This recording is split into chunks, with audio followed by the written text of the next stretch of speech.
अस्सलाम वालेकुम। आज व्लॉग इथों करने पे शुरू।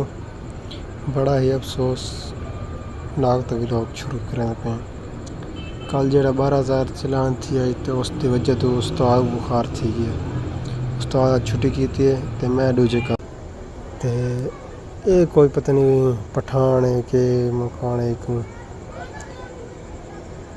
देखो सामने टोपी कितने बैठा जिमें पठान वाली हो। तो मैं ਉਹਦੇ पटका शटका सीधा करते तो पंगर शंगर लत्था कड़ा काम करें खड़े छत उत्ते तो सूरज की तपिश इतनी है देखो कितना सूरज निकला खड़ा है। उस तो बाद आ गया मैं बोतल भरन तो वो जड़ा बैठा है ना मिस्त्री पता नहीं क्या बला है तो वो आते मैं डब्बे पानी दे डब्बा आई वो मतलब कि मिसाल शिसाल ना आते इंदे पानी भरिया तू पीती तो मेरे वास्ते भरिया। मैं आखिर यार कोई बोतल लब लेने तो कोई ना तो वाल मैं आया आपदे वास्ते बोतल भरिए पीने वास्ते ठीक हो गया।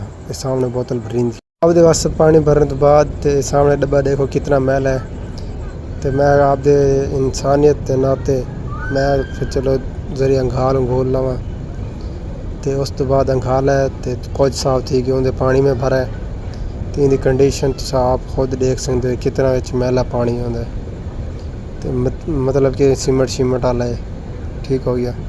उनके वास्ते पानी मैं भरेंदा पे हिंद तो उस तो बाद पहुँचे उत्ते तो मैं सामने देखो डब्बा देना पिया डब्बा उपर दिता तो पानी पीता सी आधा बोतल उत्थे रख दे पता नहीं यार कि इंसान है कोई बलोच नहीं पठान है मतलब पठान जी है। सामने मैं इतने बोतल रखी है जगह जान छुड़ाते आए हैं बई जगह तो दूजी जगह तो इतने सामने टैला पाटते तो साफ करते साइड तो करनी है इतने छां ही आई तो बड़ा ही मज़ा आया इतने काम कराना तो सामने दो बंदे बैठे परला ही ठेकेदार तो औरले तो पता क्यों नहीं इतने वेंद पैसा रोटी खावा इतने बसा चेक करो कारा चेक करो सरकारी है कोई रोटी खाते तो वापस आए तो काम करेंगे पैन वो दूँ जो लगे बैठे मैं थोड़े ये सही करने पै गए तो मैं आखिर चलो आपकी वीडियो इतनी बढ़ा लीए ठीक हो गया। सारी जगह साफ़ हो गई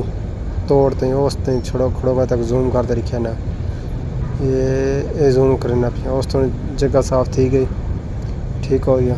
तो 5 बज गया असें थी करें पे वीडियो का भी एंड तो काम का भी एंड ठीक हो गया। फुल पंगर पानी था बैठे हैं इतना ही करें पे अज वीडियो एंड जो साड़ी वीडियो अच्छी लगी channel subscribe like share comment लाजमी करें। ओके।